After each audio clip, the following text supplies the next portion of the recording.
Thank you. We're going to begin a few housekeeping items.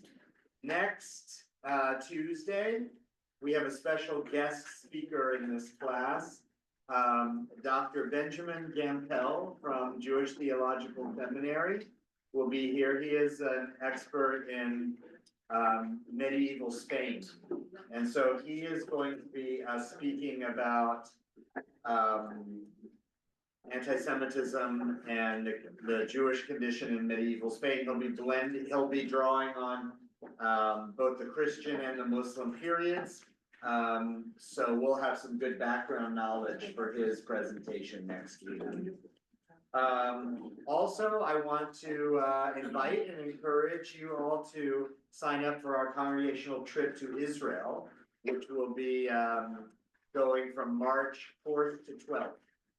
And Dorothy's over there. Dorothy is one of our captains for the trip, and if you have questions about it, you can talk to Dorothy. But I think it's going to be a great trip, and I would love for as many of you to come as can. And then thirdly, please remember tomorrow evening, we have Yaakov Katz, author of While Israel Slept, about the lead up to October 7th. He will be here tomorrow evening to speak about his book. And if you haven't registered, you can still register, and your registration gets you a copy of the book, and I think it will be a fascinating tour. So those are our things, housekeeping items. So to begin, we are starting our next unit, Unit 3, this evening, which is Muslim anti-Semitism. We're going to have 2 sessions. It will be tonight and then with Dr. Beth-El next week. So we have a lot to get through tonight. We're going to begin with our 2 presentations of the background reading. So we have Martha Weisel is going to present about the Prager and Telushkin chapter on Islamic anti-Semitism, and then Andy Aaron is going to present about the New York Times article on deep intellectual Islamic terror. So, Martha. Rabbi, on the Yes. schedule, it said I was next week, and I was coming in for that. It said the 28th for me for my presentation. I mean, I sent it to you, and I'm willing to read it, but I was going to come in next week and present on the 28th, which is what it says on the schedule. Yeah, it says it for the next one. Oh, well, that was an error. I'm sorry. Are you ready to do it tonight? Yeah, sure. I've got it. I'll get it out. Perfect. Okay. Thank you, Andy. Yeah, that was a mistake on my part. I'm sorry about that. Okay, Martha, you'll go first. Okay, well, good evening, everybody.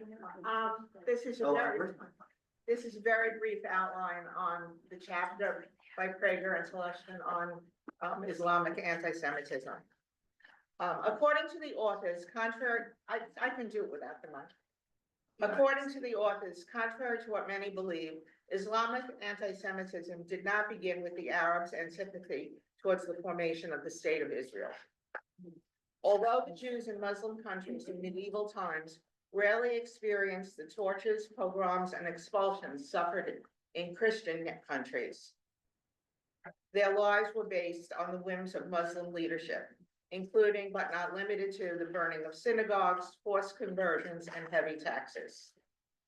And the authors argue that the difference in treatment between the Christian countries and the Muslim countries was that unlike Jesus, the founder of Islam, Muhammad, was not a Jew, and that Islam had never been a Jewish sect. And that's their premise. The first Muslim community begins in the 7th century in Medina, where many Jews lived, as did many Christians at that time.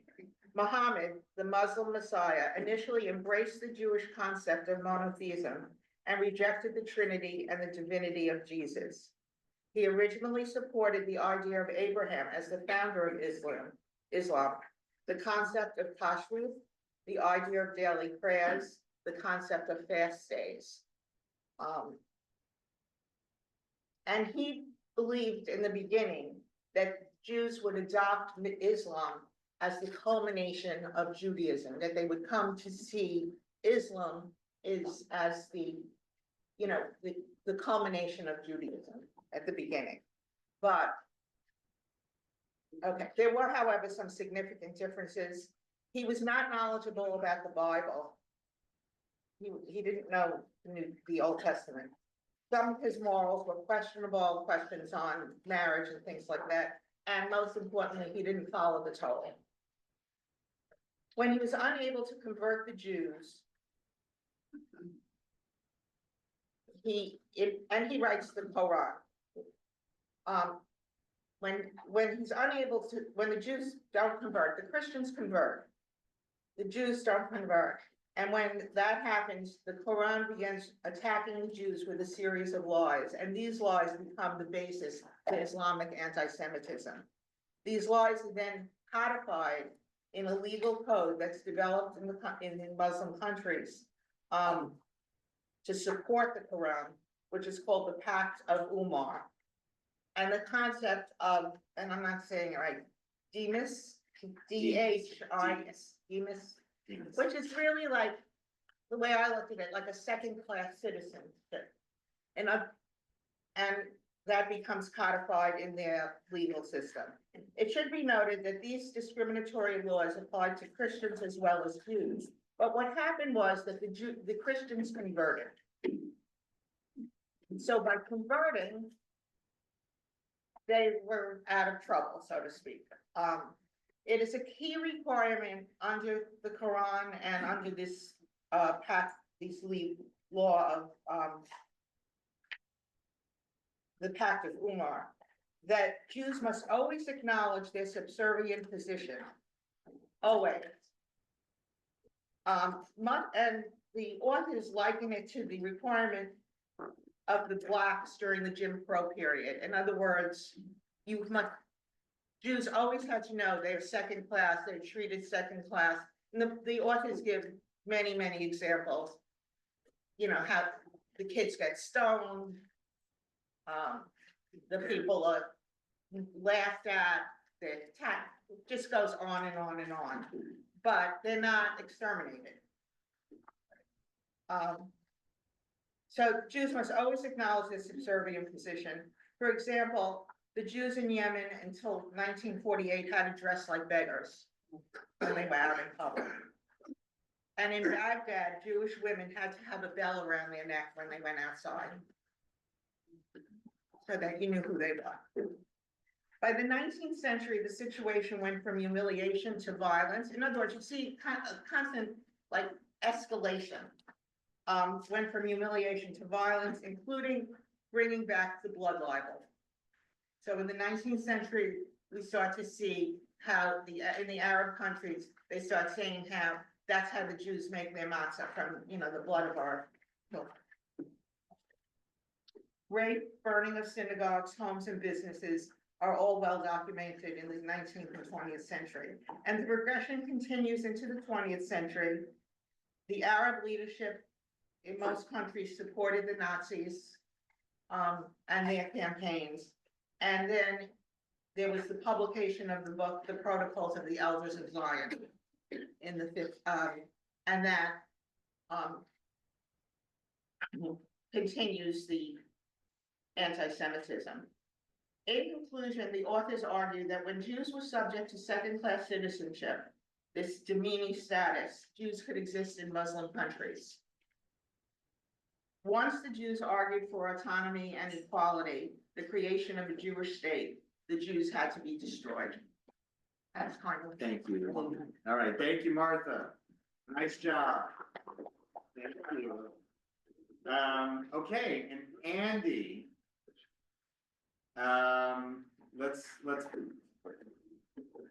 Andy is ready. Let's pin Andy so we can all see him.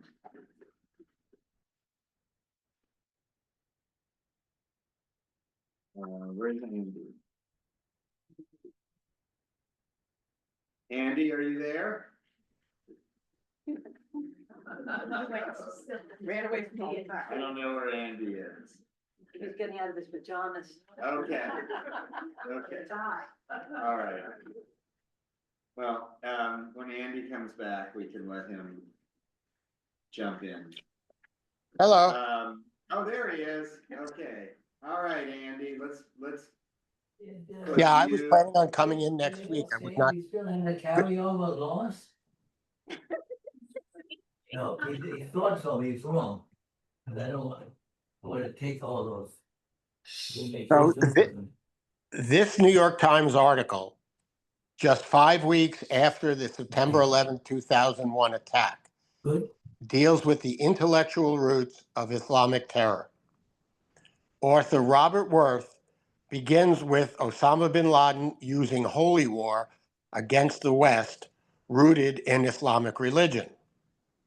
We may think that this advocacy of jihad is a recent phenomenon, but the article shows its history throughout the 20th century. After World War I, leaders thought that Islamic states could develop into Western-style democracies. I can't. I can only listen, but it's. Somebody needs to be muted. Sorry, I think I got him. Okay. After World War I, leaders thought that Islamic states could develop into Western-style democracies. But Egyptian writer and activist Sayyid Qutb wrote in a book in 1964, quote, "No one is more distant than the Americans from spirituality and piety," close quote, and that Western ideas are incompatible with Islam. Decades after his death, radicals such as Sheikh Omar Abdul Rahman, who was convicted of conspiring to blow up the UN and other New York City landmarks, and bin Laden, quoted Qutb in their writings and speeches. In a 1996 declaration, bin Laden went so far as to say that Muslims should put aside their own differences so as to focus on the struggle against Western enemy. That's it. Okay. Thank you, Andy. You're welcome. Good job. Martha and Andy, thank you very much for presenting these readings. All right, I want to draw your attention to a couple of statements in the Prager and Telushkin article that just kind of set the tone a little bit for us this evening. So in the Prager and Telushkin on page 107, under the header of Muslim hatred of Israel. I want to read this quotation from the Mufti of Jerusalem in the pre-Israel during the British Mandate period of Palestine. So this is the Arab leader. If you look in the middle of that page, paragraph begins, "This hatred of Jewish nationalism," or on page 107. "This hatred of Jewish nationalism was so intense that during World War II, most Arab leaders were pro-Nazi. Among them was the head of the Muslims in Palestine, the Mufti Haj Amin el-Husseini, who in 1929 had helped organize the large-scale murders of the ultra-Orthodox non-Zionist Jews of Hebron. An ardent supporter of Hitler, the Mufti spent much of the war in Nazi Germany. On November 2nd, 1943, at a time when the Nazis were murdering thousands of Jews daily, the Mufti declared in a speech, the quote, "The overwhelming egoism which lies in the character of Jews, their unworthy belief that they are God's chosen nation, and their assertion that all was created for them, and that other peoples are animals, makes them incapable of being trusted. They cannot mix with any other nation. but live as parasites among the nations, suck out their blood, embezzle their property, corrupt their morals. The divine anger and curse that the Holy Quran mentions with reference to the Jews is because of this unique character of the Jews. So there's a lot packed into that statement, which is why I wanted to highlight it, a lot of key themes of Islamic anti-Semitism that we're going to be learning. What do you see in there? What are the key issues? Yeah, Michael. Well, I see it as the accusations made against the Jews by Western Christians. Okay, It's repeating, there is that. really repeating, that the Jews secretly control the world, all they want is money, Okay, they have no morals. okay, so Western anti-Semitic tropes do make it into the Islamic world through Europeans who, make their way into the Islamic world, traders and, traders like merchants and so forth, who bring these things with them into the Islamic world, and they do get absorbed and incorporated into Islamic anti-Semitism. We're gonna see that a little bit in more detail. All right, what else do you notice about this, Arlene? That the stigmas that the Christian anti-Semites imposed, had to dress a certain way, your buildings couldn't be taller than the mosque. Those all, to me, were very reminiscent of the Christian anti-Semitism. Okay, definitely. The same tropes, That's true. Yeah, on the day-to-day level. that's true. Let's focus in on this quote, though, that we just read. David. He's mimicking some of the tropes of the Nazis. Right, but yes, he is. He uses the term live as parasites among the nations. Right, And if you know Nazi propaganda, they used mice, monkeys, vermin as characteristics of the Jewish people. now remember, we saw this theme last time in Martin Luther. Remember, where he said, he characterized Jews as lazy, and unwilling to do real work.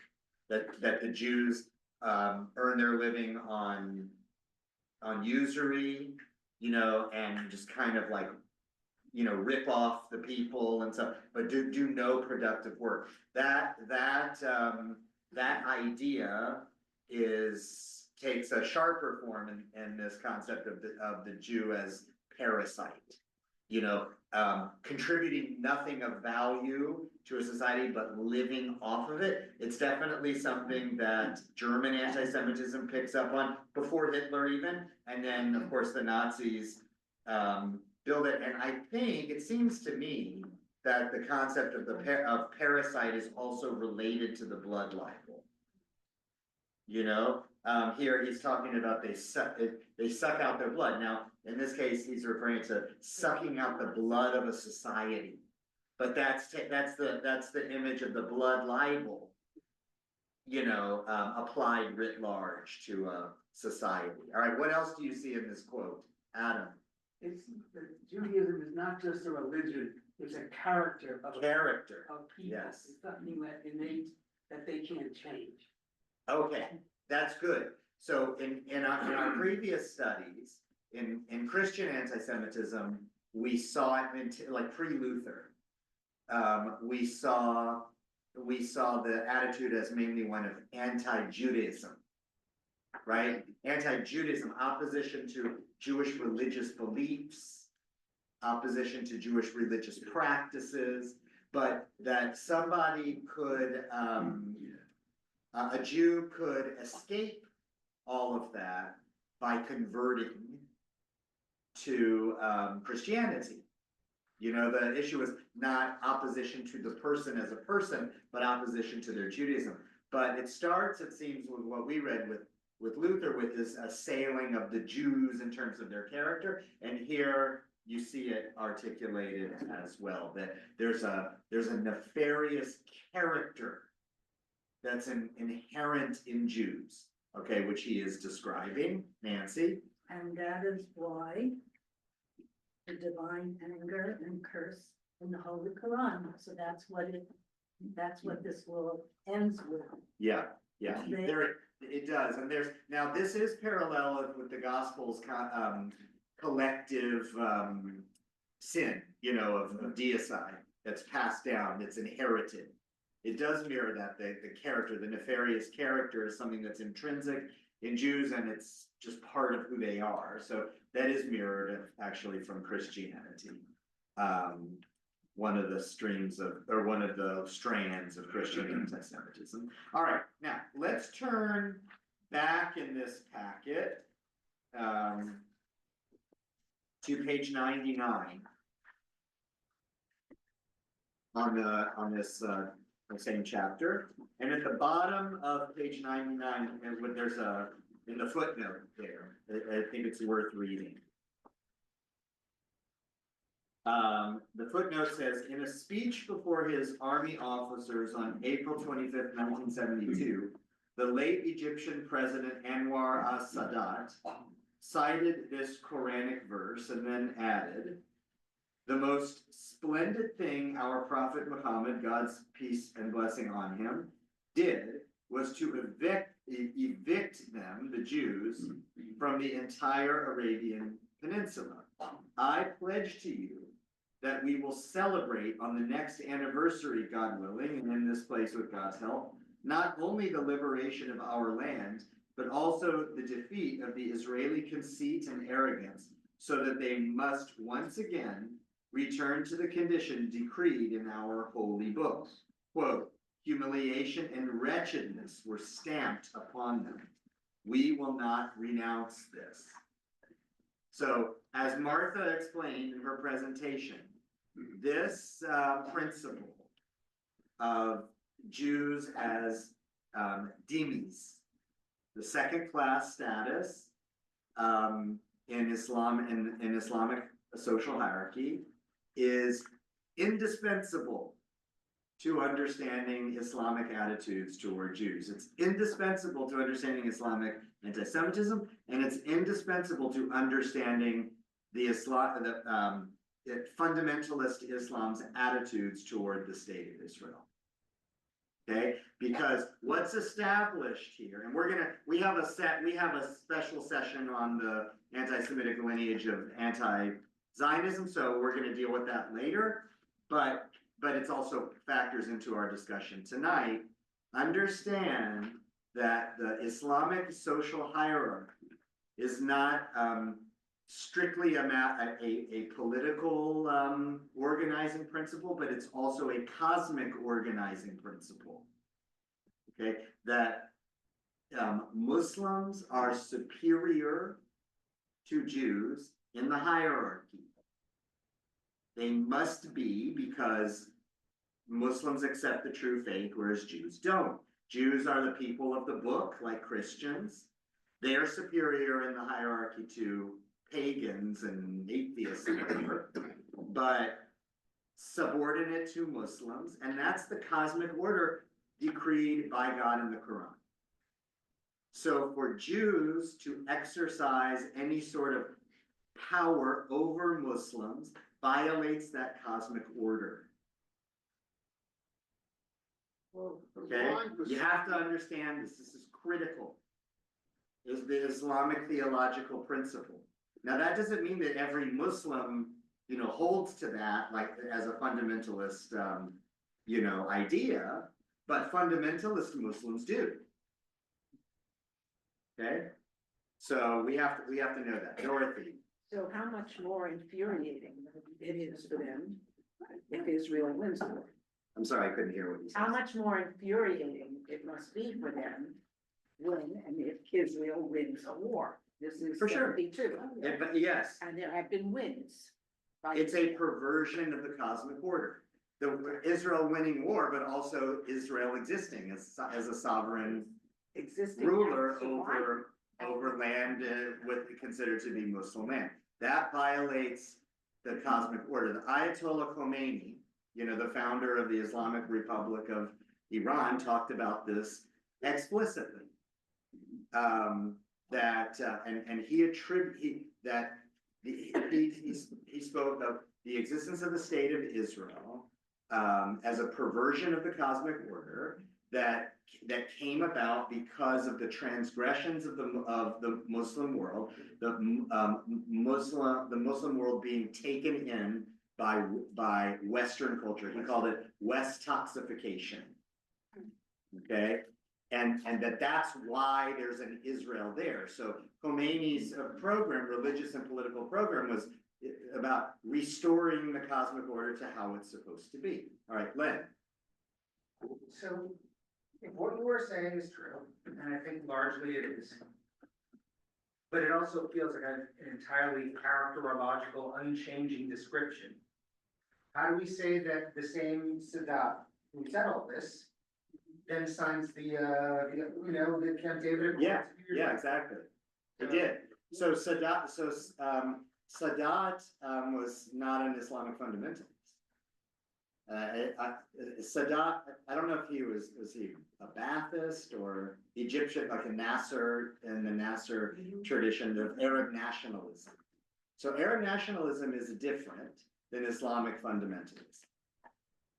In the paper that I wrote that we'll read from that, it talks about that a little bit. So whereas a Sadat, an Arab nationalist, can do this, Osama bin Laden or something could not.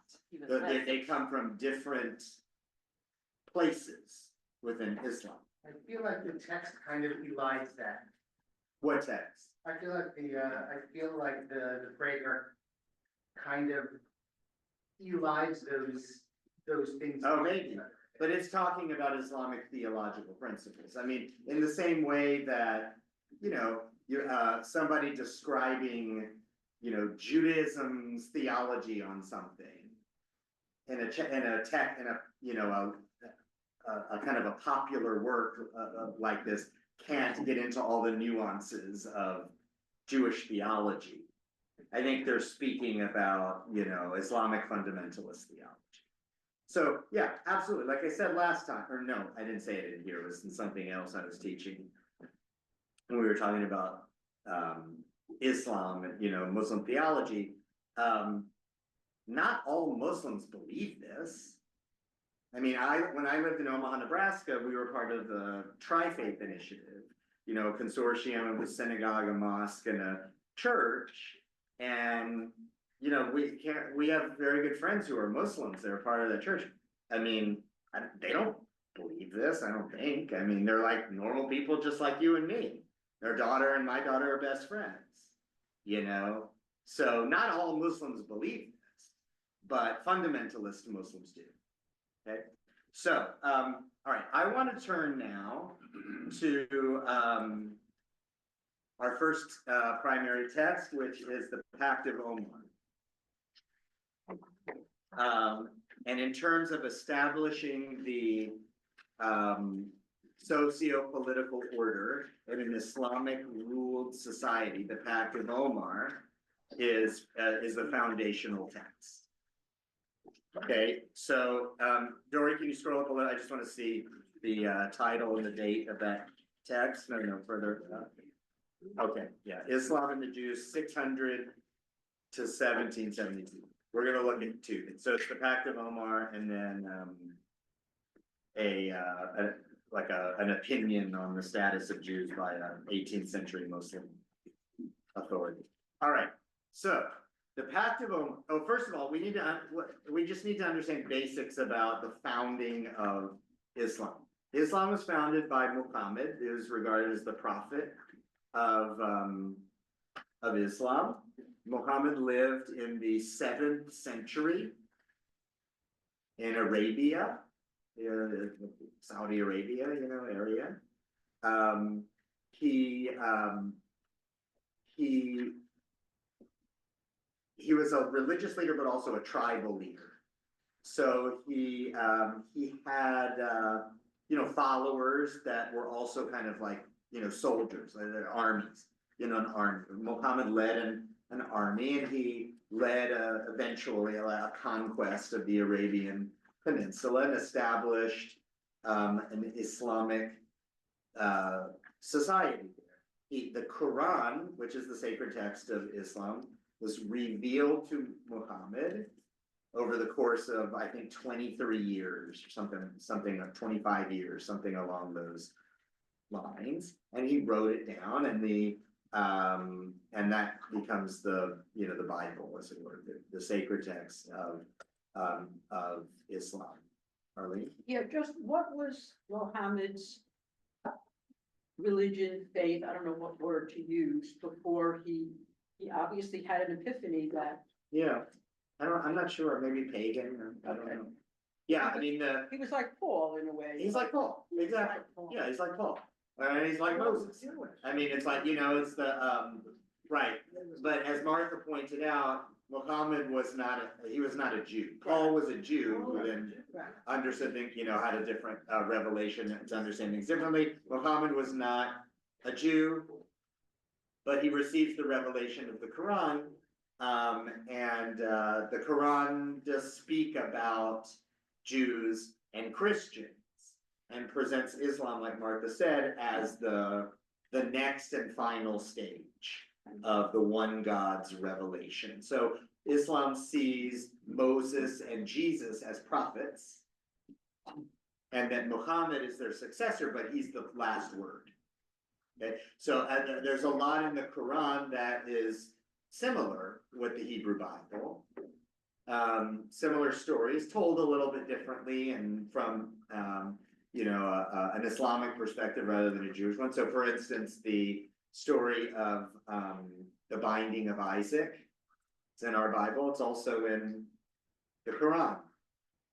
Yeah, it is. In fact, there's an Islamic festival that celebrates the moment of the Akedah. But in the Quran, Ishmael is the main guy, because Ishmael is the son of Abraham, who becomes the father of the Muslims. Whereas, Isaac and Jacob are the progenitors of the Jewish people. So there's a lot of similar stories, but from the perspective of Ishmael and so forth. In any case, Muhammad brought his message with him to the Jewish communities of the Arabian Peninsula and sought to get them on board. And in similar fashion to what we saw with Paul, the Jews in the main were not buying it. They were not interested. Okay? At first, Muhammad made some pacts, treaties with them, and they were friends at first. But when the Jews rejected his message, he got angry and kind of turned against them. And Muhammad's revelations in the Quran, in the latter part of it, it becomes very nasty against Jews. One thing that I think Prager and Tertullian might note it, but if they didn't, it's important to say that depictions of Jews, descriptions of Jews in the Quran are mixed. There's a lot of positive about Jews in the Quran and also a lot negative. And the scholars kind of attribute this to Muhammad's change in attitude. A friendly attitude toward Jews at first, but then a hostile attitude later when Jews are not accepting of his message. Okay, so fast forward a little bit. This is later in the 7th century, so after Muhammad. The Pact of Omar. So the introduction here says, the Pact of Omar is the body of limitations and privileges entered into by treaty between conquering Muslims and conquered non-Mohammedans. We have no special treaty of this sort with the Jews, but we must assume that all conquered peoples, including the Jews, had to subscribe to it. Thus, the laws cited below and directed against churches apply to synagogues too. The pact was probably originated about 637 by Omar I after the conquest of Christian Syria and Palestine. By accretions from established practices and precedents, the pact was extended, yet despite these additions, the whole pact was ascribed to Omar. There are many variants of the text, and scholars deny that the text as it now stands could have come from the pen of Omar I.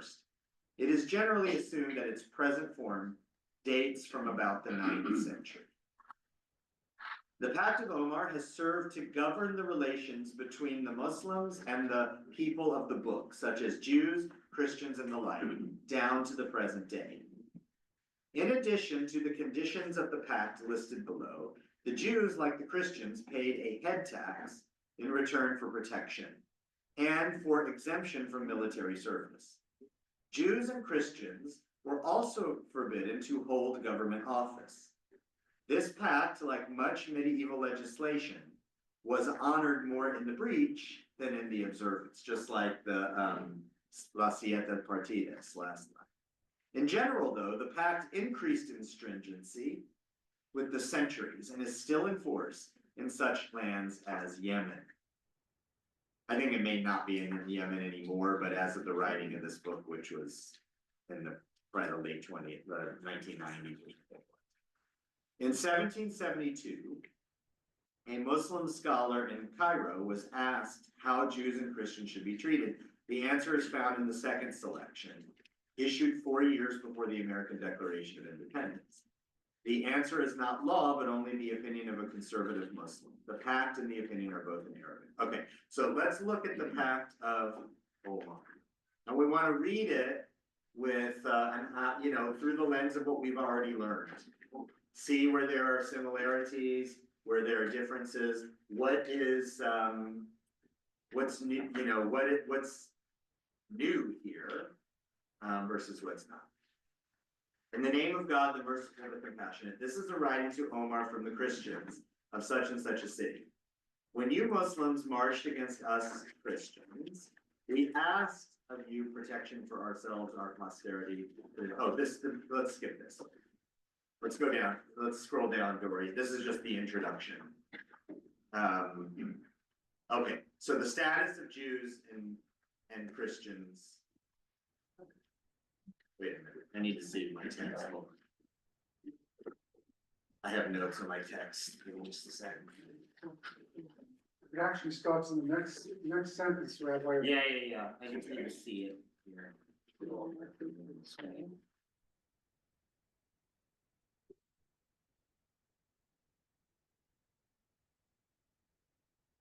Oh.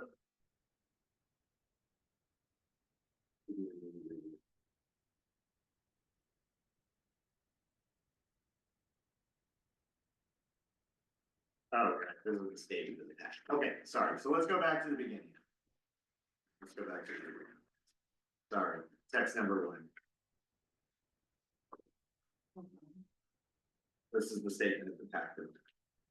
All right, when you Muslims marched against us Christians, we asked of you protection for ourselves, our posterity, our possessions, and our co-religionists, and we made this stipulation with you, that we will not erect in our city or the suburbs any new monastery, church, cell, or hermitage, that we will not repair any of such buildings that may fall into ruins, or renew those that may be situated in the Muslim quarters of the town, that we will not refuse the Muslims entry into our churches either by night or by day, that we will open the gates wide to passengers and travelers, that we will receive any Muslim traveler into our houses and give him food and lodging for 3 nights, that we will not harbor any spy in our churches or houses or conceal any enemy of the Muslims. Note, at least 6 of these laws were taken over from earlier Christian laws against infidels. That we will not teach our children the Quran. Some nationalist Arabs feared the infidels would ridicule the Quran. Others did not want infidels even to learn the language. That we will not make a show of the Christian religion nor invite anyone to embrace it. That we will not prevent any of our kinsmen from embracing Islam if they so desire. That we will honor the Muslims and rise up in our assemblies when they wish to take their seats. That we will not imitate them in our dress, either in the cap, turban, sandals, or parting of the hair. That we will not make use of their expressions of speech, nor adopt their surnames. No, infidels must not use greetings and special phrases employed only by Muslims. That we will not ride on saddles or gird on swords or take to ourselves arms or wear them or engrave Arabic inscriptions on our rings. That we will not sell wine forbidden to Muslims. That we will shave the front of our heads. That we will keep to our own style of dress wherever we may be. That we will wear girdles round our waists. No, infidels wore leather or cord girdles, Muslims cloth and silk. That we will not display the cross upon our churches or display our crosses or our sacred books in the streets of the Muslims or in their marketplaces. That we will strike the clappers in our churches lightly, wooden rattles or bells summon the people to church or synagogue. That we will not recite our services in a loud voice when a Muslim is present. That we will not carry palm branches on Palm Sunday or our images in procession in the streets. That at the burial of our dead, we will not chant loudly or carry lighted candles in the streets of the Muslims or their marketplaces. That we will not take any slaves that have already been in the possession of Muslims, nor spy into their houses, and that we will not strike any Muslim.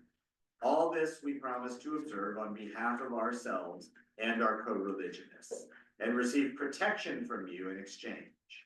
And if we violate any of the conditions of this agreement, then we forfeit your protection and you are at liberty to treat us as enemies and rebels. All right. So what do you notice and pass it on? Yeah. That this is a declaration that we have to consider them superior to us. Right. And not only consider that, but not do anything that even hints that we're as good as they are. Right.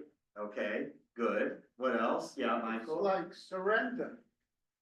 It's In what like way? You surrender your ability to function as an individual, free individual. You've given up your freedom. Uh-huh. Okay.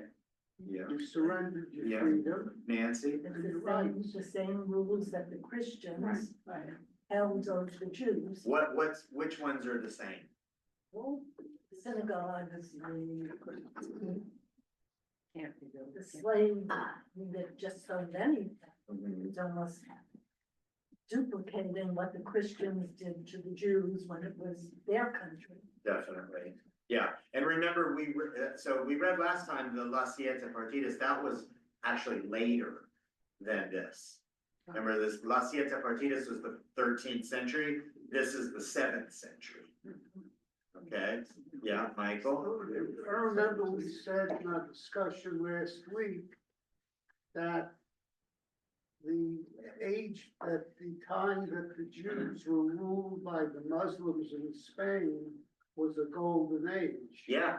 Yes. Now, how is it a golden age if the Jews had to be second-class citizens?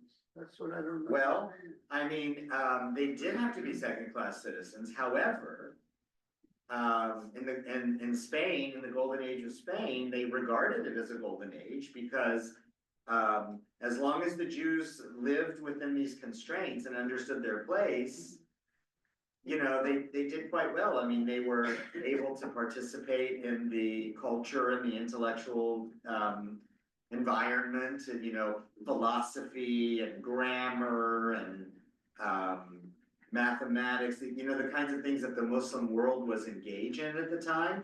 When the Jewish world is also active in those themes. Maimonides, whom in the next semester of our symposium, we're going to study the thought and works of Maimonides, and I hope you'll sign up for the class. Maimonides lived in the Muslim world in the Middle Ages. He lived in the 12th century in Egypt. And Maimonides, I mean, he's probably the most prolific Jewish scholar of all time. He wrote works of law, he wrote works of philosophy, he was the physician to the Sultan. I mean, you know, the Jews in the Muslim world while not, it's not like Jewish life now, but in the Middle Ages, not bad. And you would have been much better off being a Jew in the Muslim world than a Jew in the Christian. Right. Okay, so the key for the Muslims here is, remember, there's a difference in the attitude. We learned in Christianity, based on the church fathers reading of Paul and such, that the Jews are supposed to be marginalized as a continuous reminder of the rejection of Christ, right? Whereas in the Muslim framework, it's not quite the same. The Jews are, as Sadat quoted the text, the Jews are supposed to be wretched and whatnot, but that just means in relation to Muslims. They're not there to be testimony to like a punishment for rejecting Islam. They're people of the book. They have status in the society, better than the status of pagans. But the Islamic society is built on a religious social hierarchy. And Islam, as the supreme religion, has primacy. People who ascribe to Islam have primacy over those who don't. Okay, Dorothy? Yeah, well, we didn't kill Muhammad, Right, That's right. The Christians, that was the big deal. Yes, You that's killed right. their God. That's right, yeah, the deicide, the charge of deicide is not a factor in Islam. Yeah, Ivan. Yeah, I mean, there's nothing in this that really stops us from practicing our religion. Right, Which is different. That's from- right. From what you saw in some of the Christian texts. yeah, that's right. That, you just have to do it quietly. Don't flaunt it. Get out of the way when Muslims come by, walk in the, you have to walk in the, we'll see, you have to walk in like the, step off the sidewalk. You have to know your place. Like, and the Muslims are, I mean, just this limited reading, are very interested in status. Yes, Status is very important. As Right. long as the Jews knew their place, they could get along. Right. Just, you know your place, and that's it. right, that's right. But, it wasn't like you're the devil, which is, like when you Right. read Luther and he's like already, or even in that Chaucer thing last week where, Right, that's the way Christians looked at, they didn't look at Jews like that, like as the embodiment of the devil, right, that's right, but they're very status conscious. yeah, Also. for sure. Sharon, wait, let's let someone It's a talk. kind of a caste system. Exactly, Yeah, that's right, it is a caste system. Yeah, Is there a hierarchy according to the Muslims or the Jews or the Christians, or they're one equal? I don't think so, they're the same status of demies. yeah.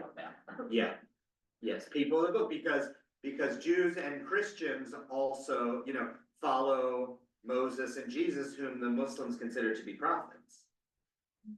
David, yeah, There doesn't seem to be any prohibitions about how a Jew can make a living or transact with Muslims. right, you don't have the usury thing, You don't have the usury, you don't Right. have the prohibition about, how a Jew, a Muslim can interact with a Jew in business, which was in the, Spanish text that we read. yeah, exactly, So it seems to me is, I think we've all said, if you keep your head down, you can be a Jew and you can be wealthy and be a great doctor and be a great yeah, mathematician. right, and they were. I mean, great figures of, of the Jewish tradition emerged from the Muslim world, and incredible intellectual, artistic creativity emerged from this time in ways that is not the case in Christendom. I mean, Jewish life in Christendom produced its own kind of thing. We talk about Kabbalah. It's just different, but the Jews in the medieval Muslim setting are much more, they're worldly, I guess. I mean, they are making, their contributions to the world are similar.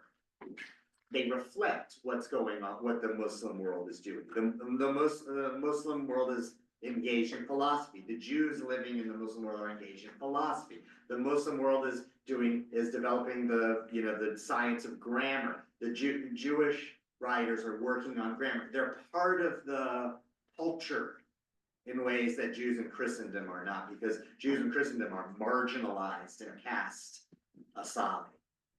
Michael? Well, there were never any incidents, as far as I read from here, of convert or die. In Christendom, groups of Jews and who were trapped in synagogues, etc., were given the choice of convert or die. Well, there was that in the Muslim world too. There was, in fact, speaking of Maimonides, there was a tribe of Muslims called the Almohads, who invaded Spain in the 12th century when Maimonides was a very small child. And they did come in with the convert or die policy or leave. And Maimonides and his family fled Spain for North Africa because of that. Yeah. There were Islamic fundamentalists, in the extreme, even in that time. The Almohads were But one. it wasn't general. No, I think it was It among wasn't that, the leaders, like among that the set, leaders of the church, took part in it. for sure. All right, for the sake of time, I want to move on to the next one at the bottom. So the text number 2, we're gonna skip the question part because it just goes through a lot of stuff. But he's asking the question about the status of Jews and Christians in Muslim lands. If you turn to page 17 in that packet, we're gonna look at the answer of the Sheikh Hassan al-Kafrawi, the Shafiyite. And it says here, he's a professor of canon law in Cairo in the 18th century. Okay, praise be to God, the guide of the right way. The decision given by Sheikh Ramli, a great Cairo legal authority, by the Sheikh al-Islam, the Muslim religious authority of Constantinople, and by the learned scholars whose decrees can hardly be written down here, may be worded as follows. It is forbidden to the tolerated peoples living on Muslim territory to clothe themselves in the same manner as the chiefs, the scholars, and the nobles. They should not be allowed to clothe themselves in costly fabrics, which have been cut in the modes which are forbidden to them, in order that they may not offend the sensibilities of poor Muslims, and in order that their faith in their religion should not be shaken by this, the faith of poor Muslims.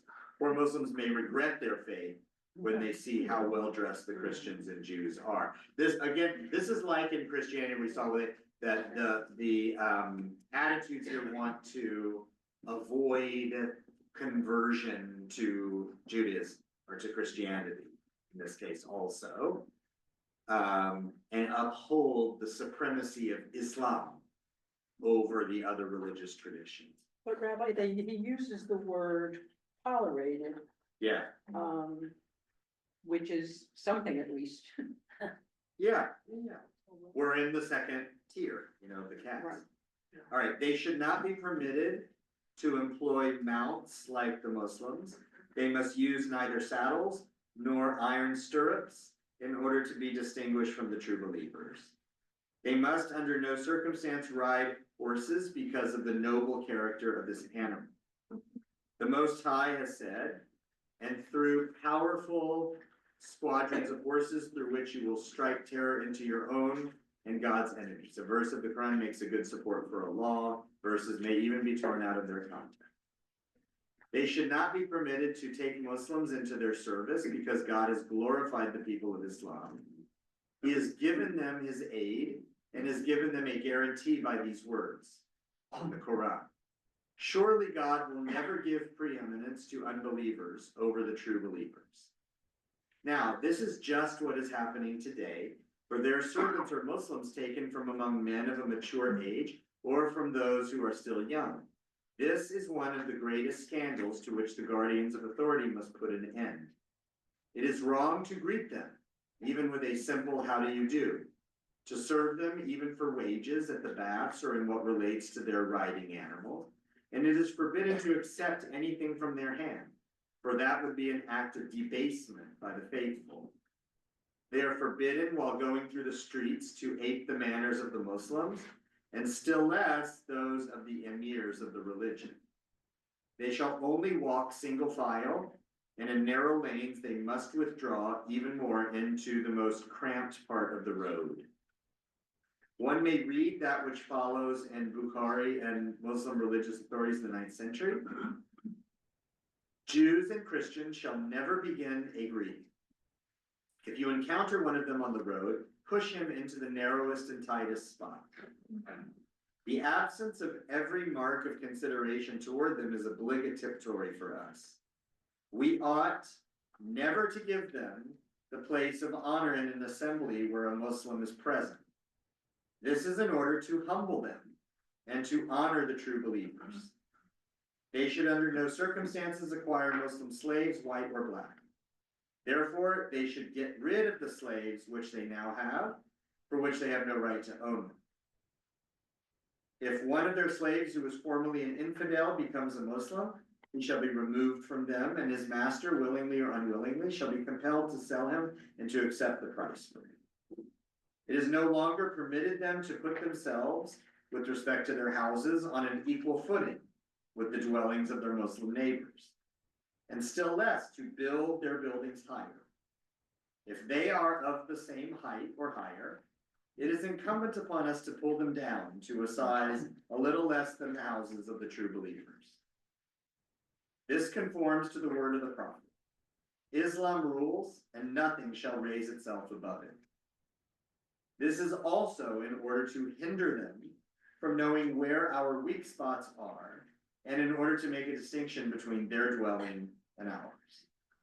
They are forbidden to build new churches, chapels, or monasteries in any Muslim land. We should destroy everything that is of new construction in every place, such as Cairo, for instance, founded under the Muslim religion. For it is said in the tradition of Omar, no church shall be built in Islam. They shall no longer be permitted to repair the parts of these post-Islamic buildings, which are in ruins. However, the old buildings of pre-Islamic times, which are found in a land whose population had embraced Islam, need not be destroyed. They shall not, however, be enlarged by means of repairs or other means. In case the tolerated peoples, Jews, Christians, etc., act contrary to these provisions, we will be obliged to destroy everything that has been added to the original size of the building. Note, only pre-Islamic churches and synagogues may be repaired. New ones must be torn down. Entrance into Muslim territory by infidels of foreign lands under the pact guaranteeing protection to the tolerated peoples is permitted only for the time necessary to settle their business affairs. If they exceed this period, their safe conduct having expired, they will be put to death or be subject to the payment of the head tax. Note, Jews and Christians of foreign lands must pay a special head tax if they wish to remain permanently in Muslim land. As to those with whom the ruler may have signed treaties and with whom he, for whatever motive, may have granted a temporary truce, they form only the smallest fraction, but they too must not pass the fixed limit of more than 4 months without paying the tax, particularly if this occurs at a time when Islam is prosperous and flourishing. The Most High has said they should wait 4 months, and he has again said, do not show any cowardice and do not at all invite the unbelievers to a peace when you have the upper hand, and may God be with you. Their men and women are ordered to wear garments different from those of the Muslims in order to be distinguished from them. They are forbidden to exhibit anything which might scandalize us, as, for instance, their fermented liquors, and if they do not conceal these from us, we are obliged to pour them into the street. This which precedes is only a part of that which has been written on the subject, and if we should wish to mention it all here, it would take too long. But this brief recital will be sufficient for those men whose intelligence God has enlightened, to whom he has given the breath of life, and whose inner thoughts he has sanctified. Now let us beg the sovereign master of the world to extend his justice over humanity universally in order that they may direct all their efforts toward raising with firmness the banner of the religion. All right, and then it just kind of, he closes. All right, so that's from the 18th century. Now, again, this is from an Islamic fundamentalist. And it's important to know that as with our studies of Christian anti-Semitism last time, these texts that we're reading are promulgated by Muslims who have power, the power of state. Okay? Jews don't have that until 1948, right? But you know, it's a counterfactual, you can never know. But would Jews have done this in the Middle Ages had we had state power? I mean, probably.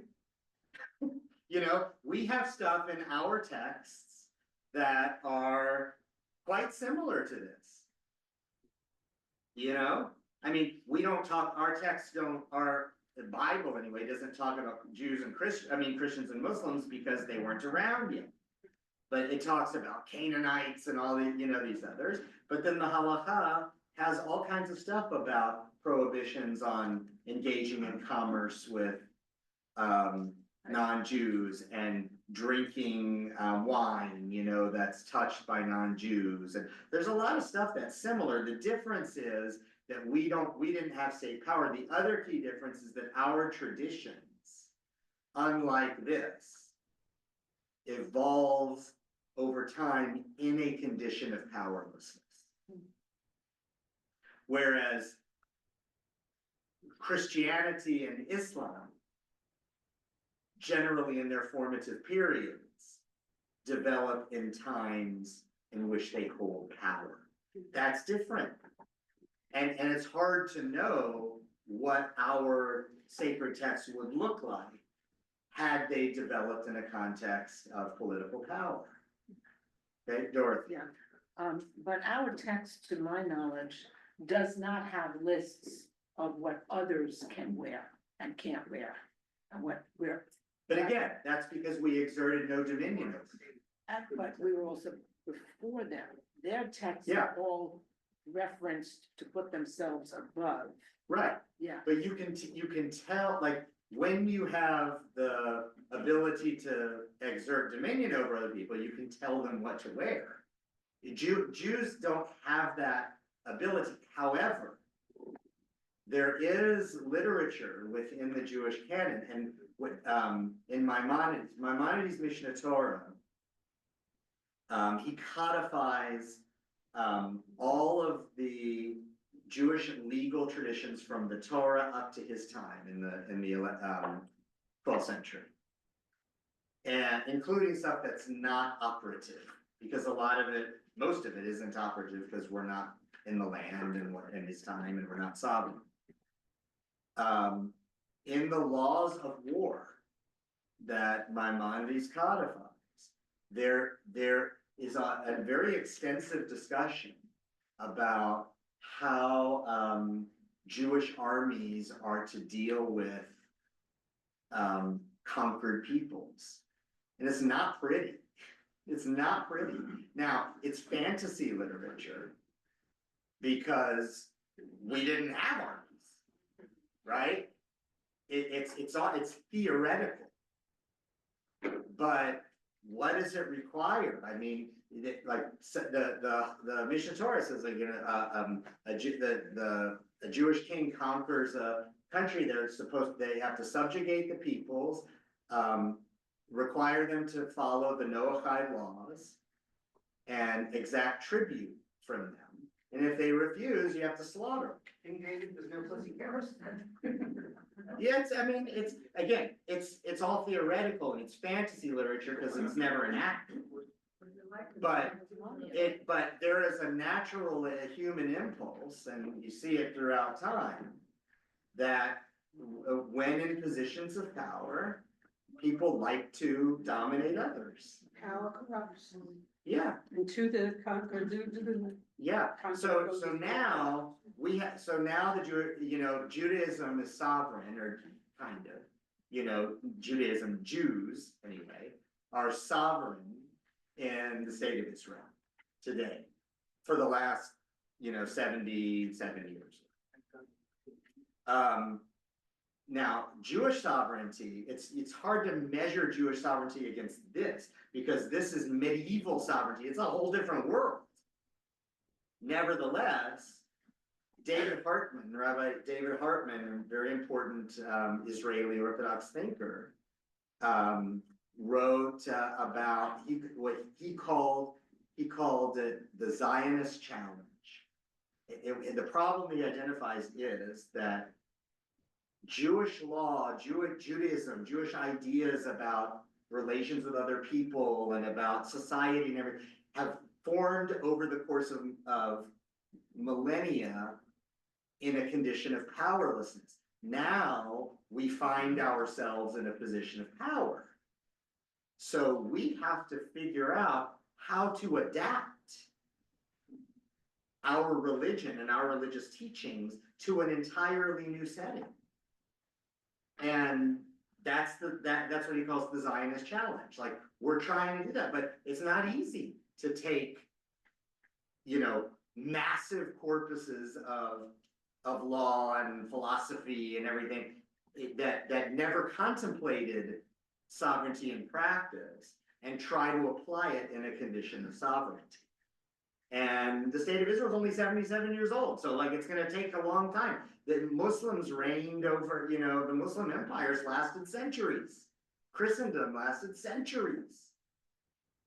Okay, so this stuff is really bad for us, but we also shouldn't get so haughty as to think that if we weren't in their positions that we wouldn't have done the same thing. We probably would in the Middle Ages, because that's how people were. That's how people are. Okay, yeah, Frank. Yes, except, it was pointed out that it's 1772 was only 4 years before the American Declaration of Independence, Right. which said all men are created equal, we hold these truths to be self-evident, et cetera, et cetera. And the French Revolution came shortly thereafter. Yeah. We're looking at a rather, in my mind, backwards society compared to Western society, which is. It's an Islamic fundamentalist world. Yeah, and we're, we're just the Yeah, same yeah. time frame though.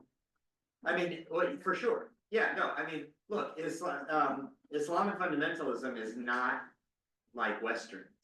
It's not, now, what that guy represents, what the Pact of Rome, I mean, these attitudes, of course, we know they still exist in Islamic fundamentalism today, and or like ISIS and Hamas and like these other. I mean, this is their stuff. This is what they are guided by. Okay, so we have to be aware of it, understand its place.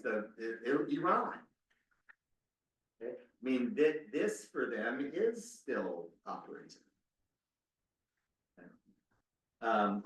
In the Tri-Faith, the imam that I was colleagues with there, he was a very nice guy. He was from Syria.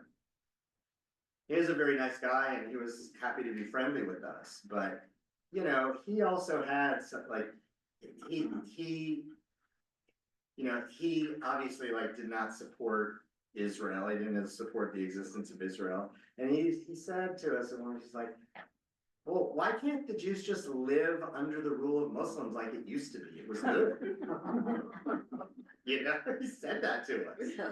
And I was like, well, I mean, yeah, because, and he's like, the golden age. I'm like, yeah, well, yes, but, okay. So, anyway, all right, let's move on. We're gonna look at the next text I want to look at is this document entitled Holocaust Denial in Contemporary Muslim Sources. This is a paper I wrote in 2007 It's kind of fun to reread it. And I brought it because it's just, I think it's a good, the first part of it is a good distillation of the issues in Muslim anti-Semitism. We're not gonna get into all the texts on Holocaust denial, which is a contemporary phenomenon, obviously, but I want to read the parts about the foundations to understand why Holocaust denial finds a place in the Muslim world. All right, so Dory, it's not this one, it's the other one. Not this one. It's the other one.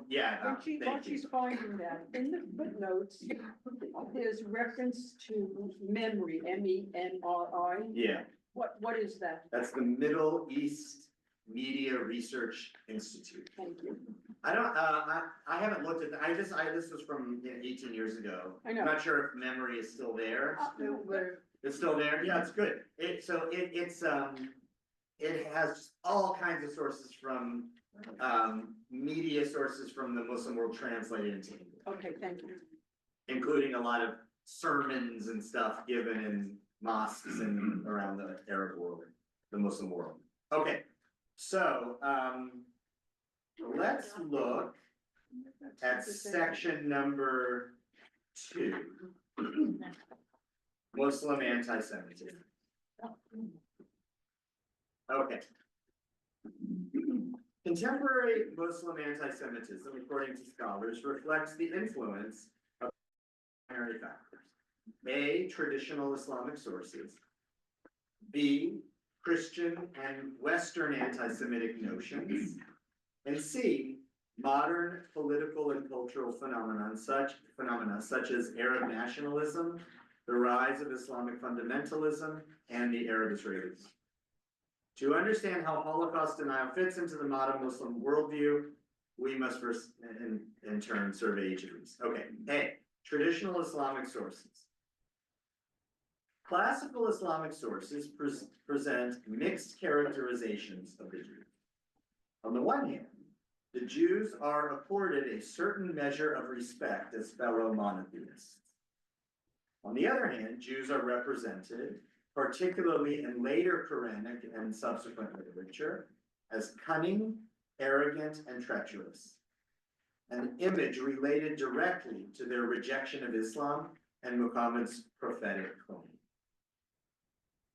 According to Islamic tradition, Muhammad initially reached out in friendship to the Arabian Jews and made good faith agreements with them, but the Jews later reneged on their commitments and allied with Muhammad's enemies against him. Because of this betrayal, Muhammad reversed his previous attitude toward the Jews and revealed them to be obstinate unbelievers in and falsifiers of God's revelation, which their Israelite ancestors had received at Sinai. Illustrating this new disposition toward the Jews, the following Quranic passage reflects Christian accusations of Jewish deicide and blindness to truth. We gave Moses the scripture, and we sent messengers after him in succession. We gave Jesus, son of Mary, clear signs and strengthened him with the Holy Spirit. So how is it that whenever a messenger brings you something you do not like, you become arrogant, calling some impostors and killing others? God has rejected them for their disbelief. They have little faith.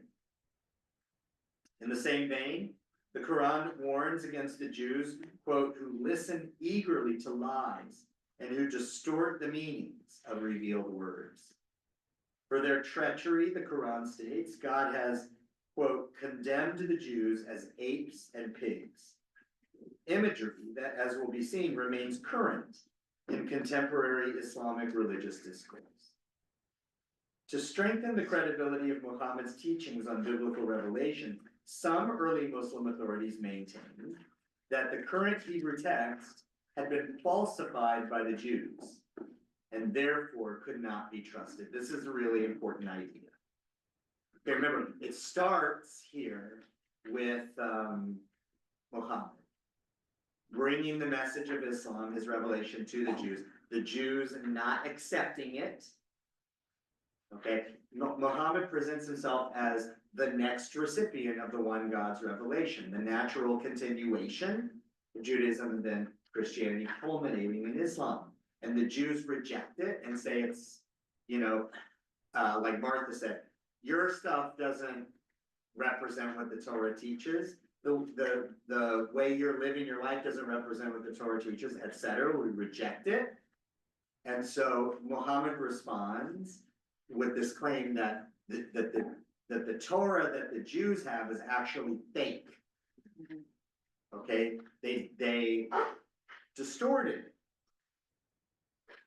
so that what we Jews believe to be the revelation of God is actually lies. Okay? This is an important theme in Muslim religious discourse, and you can see how it will lead to an embrace of Holocaust denial. That the Jews make things up, falsify the truth. Okay, let's keep reading. Take more comments later. Classical Islamic thought thus drew a distinction between Israelites, the biblical recipients of divine revelation on the one hand, and the Jews, their contemporary descendants, who distort that revelation on the other hand. As such, traditional Islam accorded the term Jew a pejorative connotation. Despite such condemnations, the medieval Islamic Caliphate retained some respect for the Jews as people of the book, and therefore accorded them the political status of dhimmi, which ranked beneath Muslim believers but above pagans in the social hierarchy. Scholars maintain that this traditional view of Jews as inherently inferior to Muslim continues, on some level, to influence the Islamic worldview. Consequently, Emmanuel Simon explains that whenever the Jews moved upward on the socioeconomic ladder due to their early and enthusiastic embracing of European culture, this would be considered as infringing on the, quote, natural status hierarchy, whereas al-Dima, they were supposed to be at the lower levels. Their worldly success would be accounted for by their treacherous deviousness, a trait they had already manifested with regard to the prophet himself. As will be demonstrated, this mode of explaining events is also frequently applied to the state of Israel's successes vis-a-vis Arab and Muslim countries. These characterizations of Jews remain potent in the modern world, explains Jacob Lasker, because Islamic historiography has tended to implot events within a Quranic meta-history. That is to say, events in all times and places are seen as mirroring Quranic patterns and paradigms. Consequently, maintains Lasker, the Jews were always described as the Quran and its commentary had made them out to be.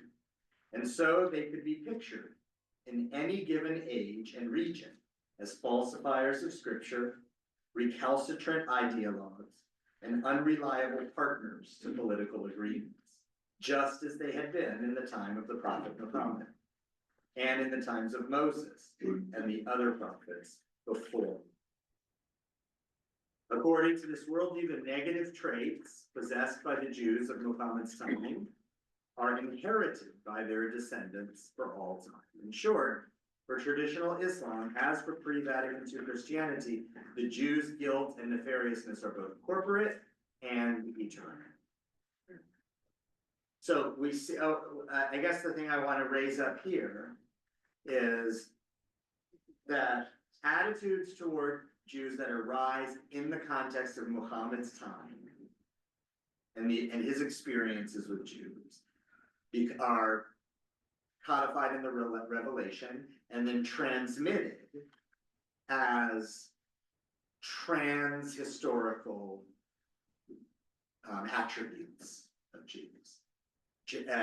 Just as Jews were treacherous toward Muhammad, so too are Jews today treacherous toward us. Just as Jews in the days of Jesus and and Muhammad and so forth falsified the scriptures in order to, you know, reject our religion, so too the Jews of our time falsify the truth in order to pursue their own.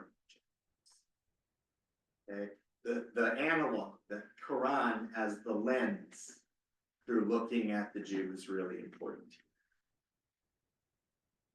Okay, so those are classical sources. Now let's look at B, Western and Christian anti-Semitic actions. Modern Muslim anti-Semitism reflects not only traditional Islamic attitudes toward the Jews, but also classical Western and Christian anti-Jewish images and accusations. Though such notions, as Foxman explains, were imported to the Middle East by European traders, missionaries, and colonialists, they were incorporated easily into the traditional Muslim anti-Semitic framework. For example, the classical Western image of Jews as filthy, money-grubbing, power-hungry exploiters dovetailed with the Muslim conception of Jews as arrogant, cunning, and manipulative. The medieval blood libel accusation made sense, given the Islamic picture of Jews as treacherous enemies of the natural religious and social orders. Muslim anti-Semites invoke all these images with great frequency in contemporary discourse. Among the most influential anti-Semitic sources in the Muslim world is the Protocols of the Elders of Zion, which was also imported from the West.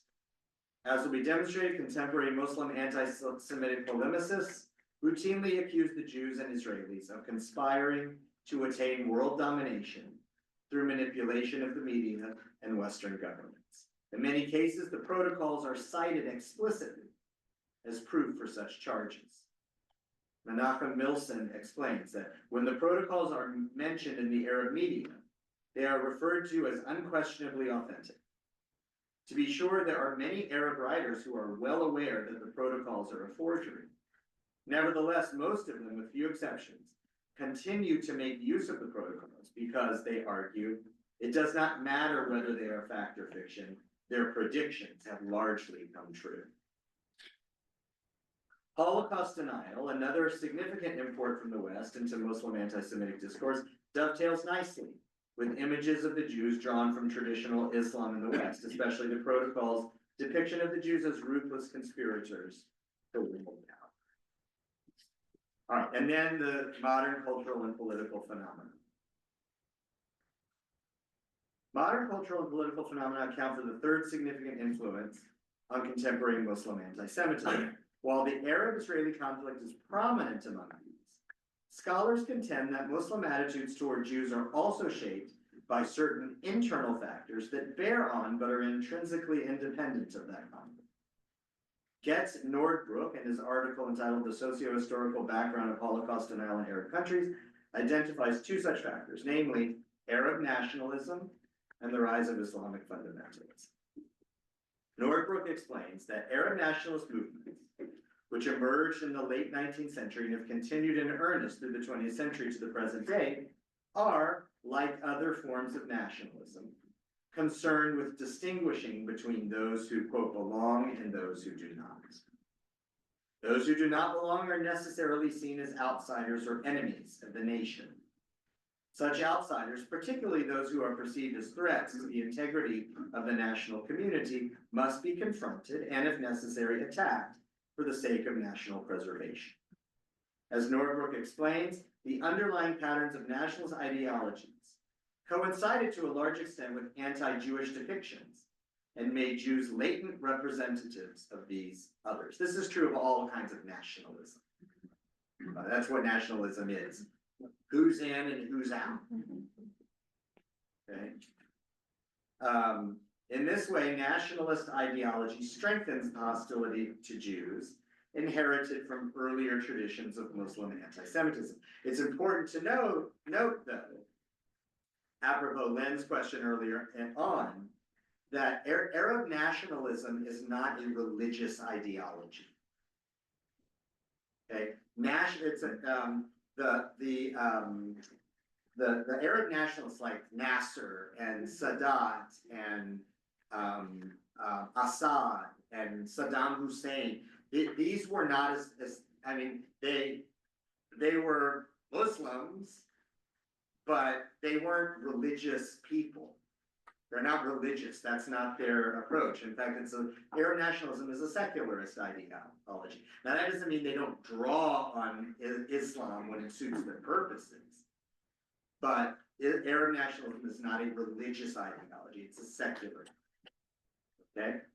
Now, the rise of Islamic fundamentalism has also contributed to the shaping of modern Muslim anti-Semitism. This movement, which was spurred by widespread disillusionment and frustration over centuries of poverty and Western imperialism in the Middle East, blames Muslim society's woes on what Ayatollah Khomeini called West-toxification, the Muslim world's heretical pursuit of Western practices and political ideologies.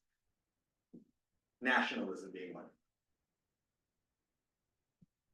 Fundamentalists, therefore, see the emergence and success of the State of Israel as divine punishment for the Muslim world's abandonment of Islamic principles.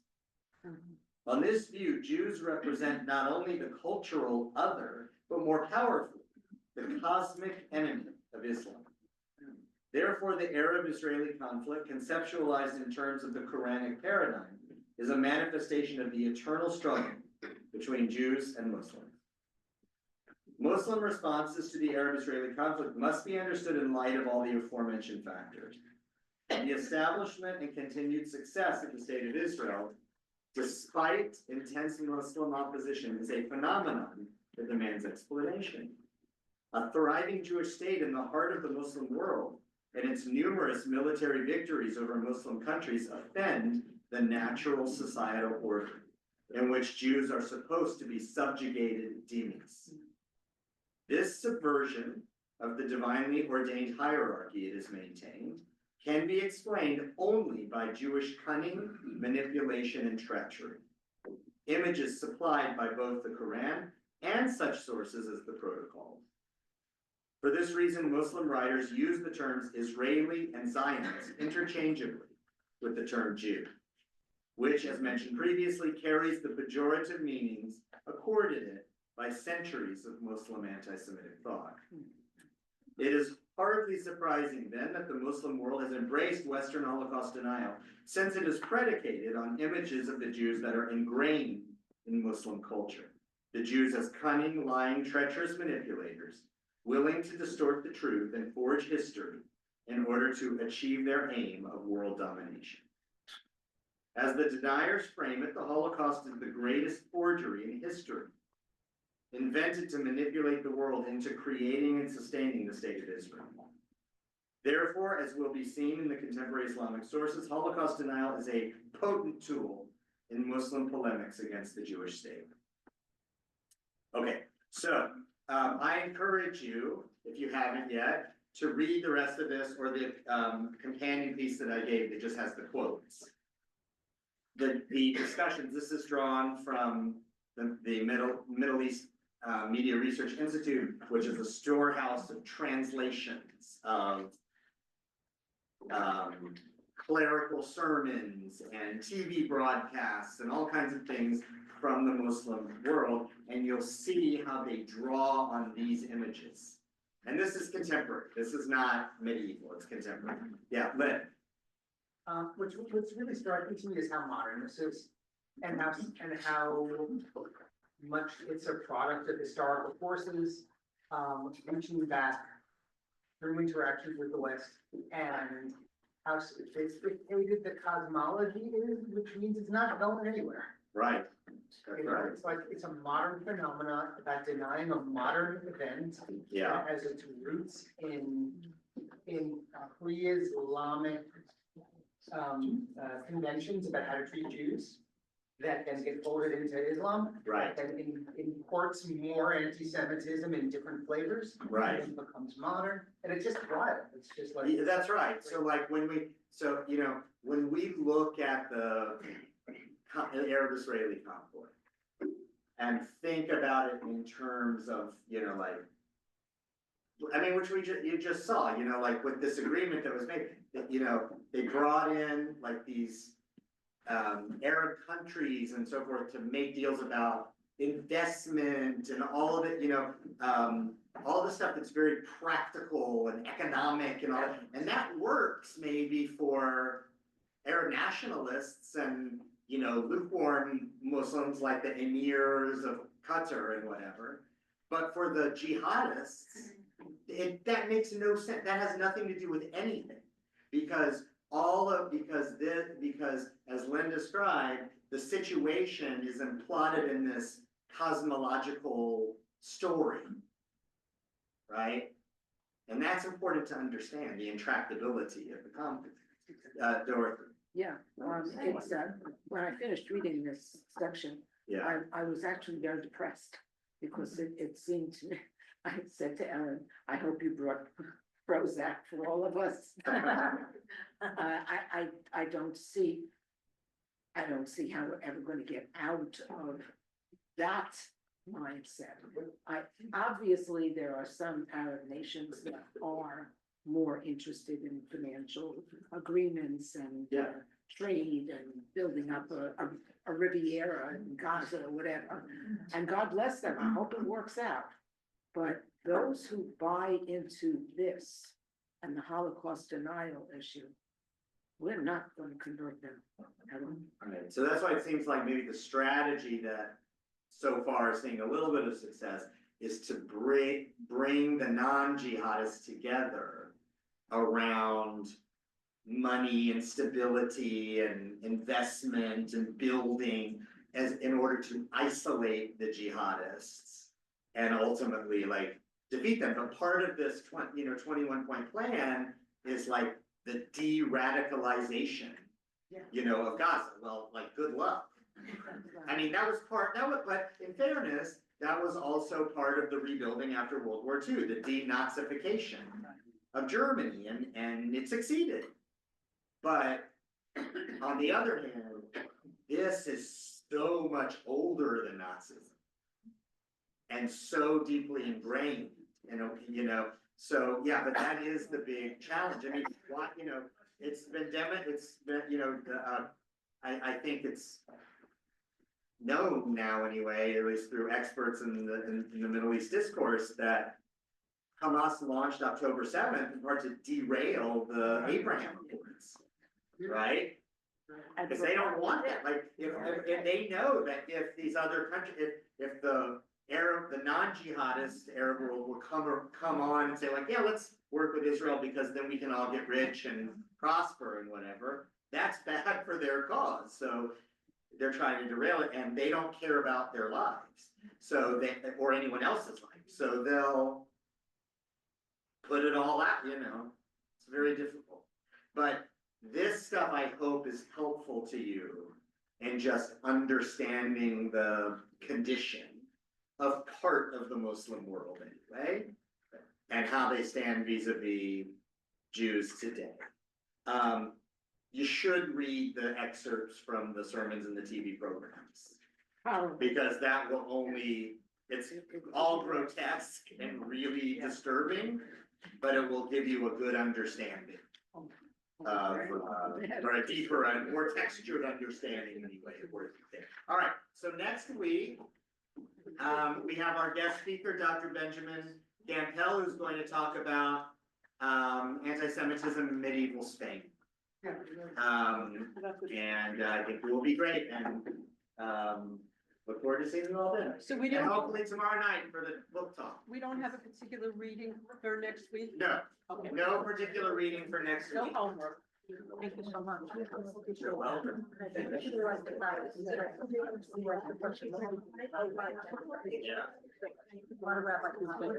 Yeah. Thank